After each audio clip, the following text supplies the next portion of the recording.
All right, y'all.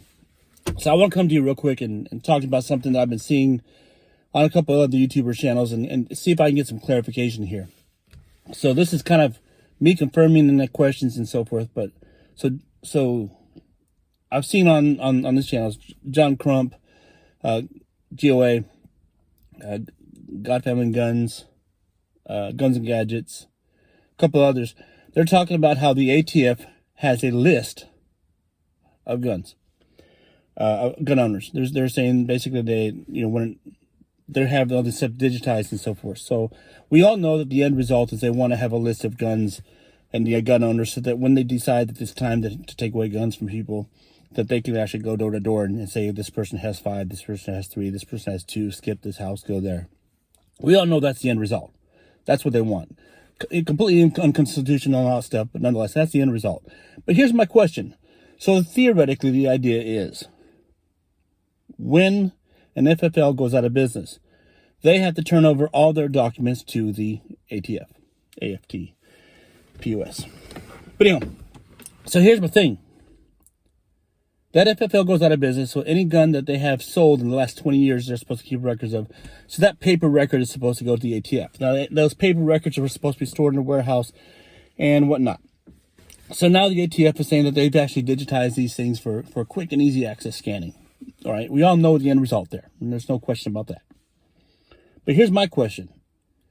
Is this only for the FFLs that have gone out of business?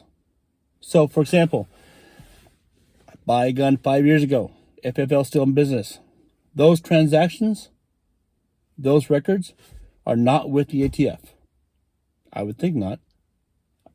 No, the ATF, they can figure out who owns what gun. That's no question. They have resources. But theoretically, that transaction would not be with the ATF. So here's another scenario. I buy a gun 20 years ago from my local mom and pop shop, Uncle Bob.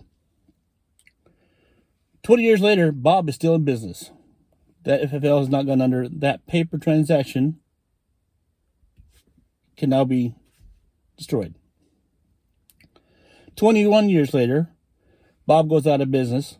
That FFL turns over their documents. So that gun that I bought 21 years ago now, that would not be with the ATF.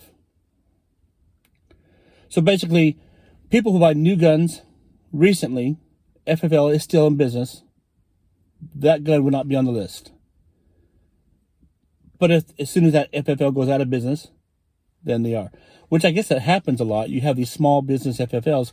They come in and they're in business for 5 years and then they go out of business. So any gun that they sold in that last 5 years would be with the ATF. So that's plausible, I guess.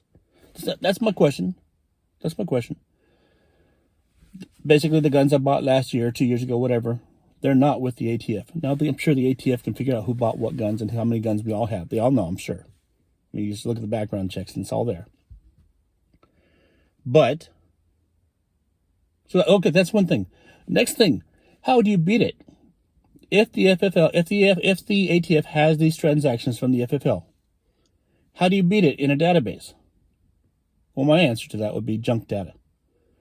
Now, I guess you could go about that by transferring it from one person to another person to another person to another person. So Uncle Jim goes out and buys a gun 5 years ago. That FFL goes out of business. That information goes to the ATF. Well, now what does Uncle Jim do? Well, he sends it to Cousin Bob. He sells it to Cousin Bob. Cousin Bob has that gun. And then Cousin Bob goes out and sells it to, Cousin Jimmy. Cousin Jimmy has that gun. He goes out and sells it to Cousin Joe. And then Cousin Joe becomes president. But, so that's my question. Go back to my original question there. Are these transactions that the ATF has information of recent or are they old? Is it outdated information? Are these the guns that we're inheriting now from our grandfathers? And of course there are many of us out there, many of you out there, not me, that have had guns for 20 plus years, 19 years, 18 years. So theoretically those guns would be in those transactions. All right.